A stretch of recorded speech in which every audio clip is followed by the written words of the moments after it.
नमस्कार मित्रांनो, सुख म्हणजे नक्की काय असतं या मालिकेच्या आजच्या भागामध्ये आपण पाहणार आहोत की आदिराज अल्बम पाहतो आणि विचार करतो की हे मी काय पाहत आहे. नित्या मॅडमनी असाच एक मला फोटो दाखवला होता आणि तो मी अमान्य केला होता, पण आता तर हा अल्बम आहे आणि याला मी अमान्य कसं करू.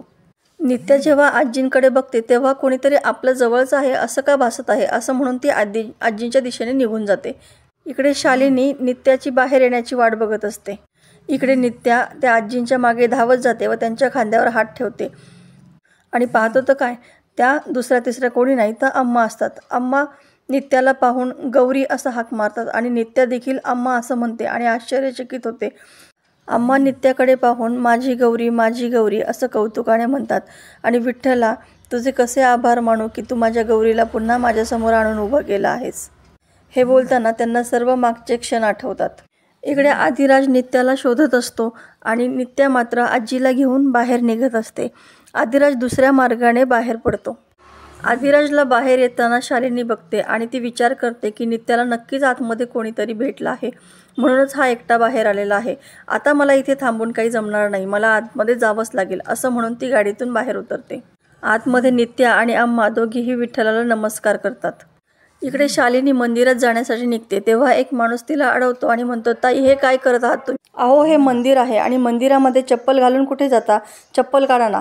असं म्हणून शालिनी चप्पल काढायला जाते आणि मंदिरात प्रवेश करणार तोच खूप सारे वारकरी विठ्ठलाचा गजर करत तिच्यासमोर आडवे उभे राहतात. त्या वारकऱ्यांमुळे शालिनीला पुढचं काही दिसत नाही आणि त्याच संधीचा फायदा घेऊन नित्या आणि अम्मा तिथून निघून जातात. शालिनी आतमध्ये पाहते पण तिला तिथे कोणी दिसत नाही. त्यानंतर नित्या अम्माला घेऊन लवलीच्या घरी येते. नित्या अम्माला सर्व झालेली हकीकत सांगते. मी गौरी आहे हे आठवण्यासाठी मला खूप वेळ लागला. मी नित्या अधिकारी म्हणून जन्माला आले, त्यानंतर मी आमगावमध्ये आले, आपल्या वाड्यामध्ये सुद्धा गेले आणि यानंतर मला सर्व आठवायला लागले. अम्मा म्हणते की मला अजूनही विश्वास बसत नाहीये, पण मला खूप आनंद झाला आहे.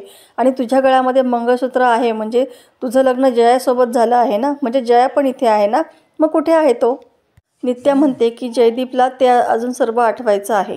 नित्या लवलीला म्हणते की अम्माला 2-4 दिवस तुझ्याचकडे राहू दे आणि काही दिवसानंतर मग मी त्यांना आमच्या घरी घेऊन जाते. तोपर्यंत अम्मा इथे आहेत ह्याची खबर कोणालाही लागली नाही पाहिजे. लवली म्हणतो की मॅडम यांना पण शालिनीपासून वाचवायचं आहे का? त्यावर अम्मा म्हणते, कुठं आहे ती कैदाशीन, तिचा तर मी गळा चावळून टाकतो, इथंच आहे का ती? नित्या अम्माला म्हणते की तू शांत राहा, इथं खूप काही घडून गेलेलं आहे, त्याच्यामुळे तुला सर्व काही आत्ता सांगता येणार नाही आहे. लवली म्हणतो की या आजीसुद्धा त्याच काळातून आलेल्या आहेत, म्हणजे यांनासुद्धा शालिनीपासून धोका आहे, म्हणजे शालिनीच्या समोर अजून एक म्हातारी आहे का? त्यावर अम्मा म्हणते की गौरे अजून एक म्हातारी म्हणजे कोण आहे ती म्हातारी, आणि याचा हट्ट करू लागते. त्यावर नित्या म्हणते की ती म्हणजे माई आहे. मग असं म्हटल्यानंतर अम्माला खूप आनंद होतो आणि कुठं आहेत माई, चल मला त्यांच्याकडे घेऊन चल, मला त्यांना भेटायचं आहे, खूप दिवसांपासून मी त्यांची आस लावून बसले आहे असं म्हणते आणि माईंना भेटायचा हट्ट करते. त्यावर नित्या सांगते की माईंना शालिनीने संपून टाकलं आहे.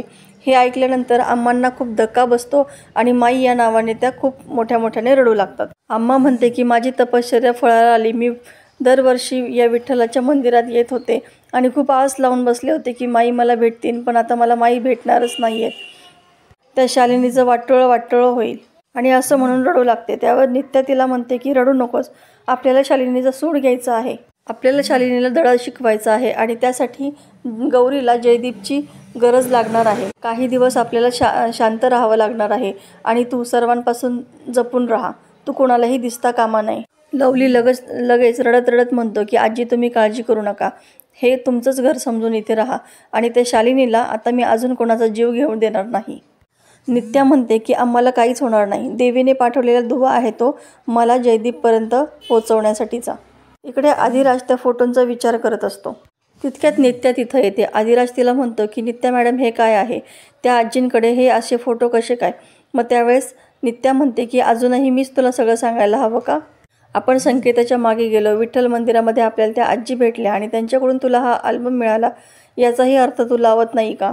नियतीने आपल्या दोघांनाही एकत्र आणलं आहे, हे सर्व आपल्या दोघांच्याच बाबतीत का घडत आहे याचा थोडा तरी विचार कर. त्यावर आदिराज म्हणतो की मॅडम तुम्हाला काहीतरी दिसलं आणि ते तुम्हाला पटलं असेल, पण ते मला पटलेलं नाही आणि ते मला काही जाणवतही नाही. आदिराज म्हणतो की तुम्ही माझ्यासाठी आठवून देण्यासाठी घाई करू नका.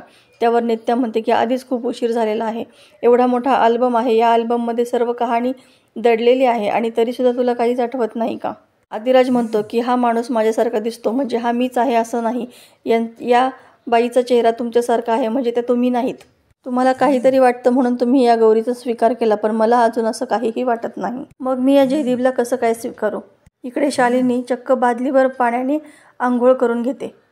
राजमा शालिनीला म्हणते की कोणाला तरी पोचून आल्यासारखं तुम्ही आंघोळ का करत आहे? का तुम्ही ज्यांना भेटायला गेला होतात त्यांनाच तुम्ही पोचून आलेला आहात?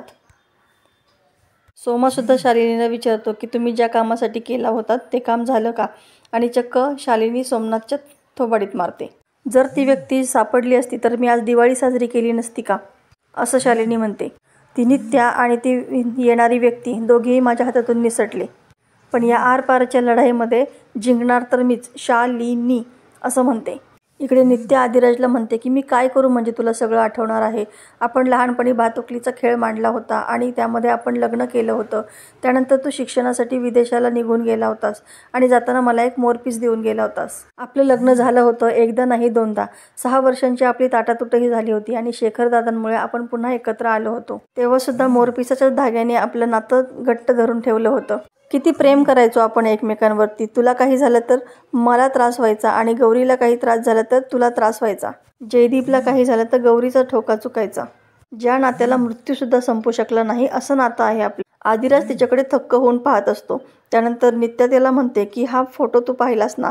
ह्या फोटो पाहिल्यानंतर तुला कल्पनेच्या पलीकडे काहीतरी दिसलं असेलच ना? नित्या आदिराजच्या हातामध्ये अल्बम देते आणि हा अल्बम बघ, हे फोटो बघ आणि पुन्हा या प्रसंग आठवतायत का बघ. जयदीप आदिराज पुन्हा ते फोटो पाहू लागतो आणि डोळे बंद केल्यानंतर त्याला गौरीला पाठीवर घेऊन तो जेव्हा देवीचे दर्शनाला जात होता तो प्रसंग आठवतो आणि डोळे उघडल्यानंतर तो आश्चर्यचकित होतो. नित्या विचारते, बोल ना आदिराज, तुला काय दिसलं आहे? त्यावर आदिराज म्हणतो की काही नाही, भास होत आहेत मला. तुम्ही जे माझ्या डोक्यामध्ये भरवताय ना तेच सगळं माझ्या डोक्यामध्ये घोळत आहे आणि त्यामुळे मला भास होत आहेत. मला काहीच आठवत नाही. या जयदीपचा आणि माझा काहीही संबंध नाही. या गौरीचा चेहरा देखील तुमच्यासारखा आहे, त्याच्यामुळे तुम्हालाही भास होत आहे. या सर्वातून बाहेर पडा.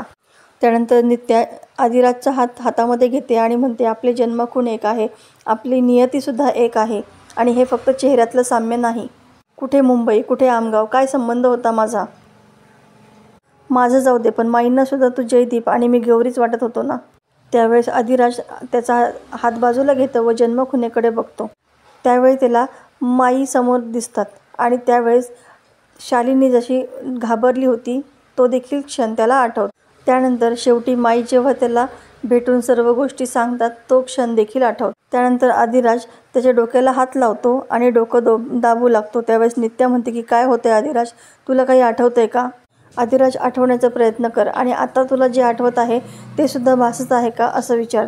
त्यावर आदिराज बास नित्या मॅडम असं ओरडतो आणि खाली कोसळतो. तर मित्रांनो, पुढील भागात आपल्याला पाहायला मिळणार आहे की नित्या आदिराजला म्हणते की हा अल्बम तुला आणखी जयदीपच्या जवळ नेणार आहे, नाहीतर तू अगोदर ॲक्सेप्टसुद्धा करत नव्हतास. दुसऱ्या दिवशी आदिराज काही मंडळींना घेऊन शालिनीकडे येतो आणि शालिनीला म्हणतो की मालकीनबाई मला माफ करा, पण आज मी यांना नाही तर तुम्हाला समजवायला आलो आहे. त्यावर शालिनी म्हणते की हा आदिराज माझ्या विरोधात कसा जात आहे, जसा जयदीप जात होता तसा.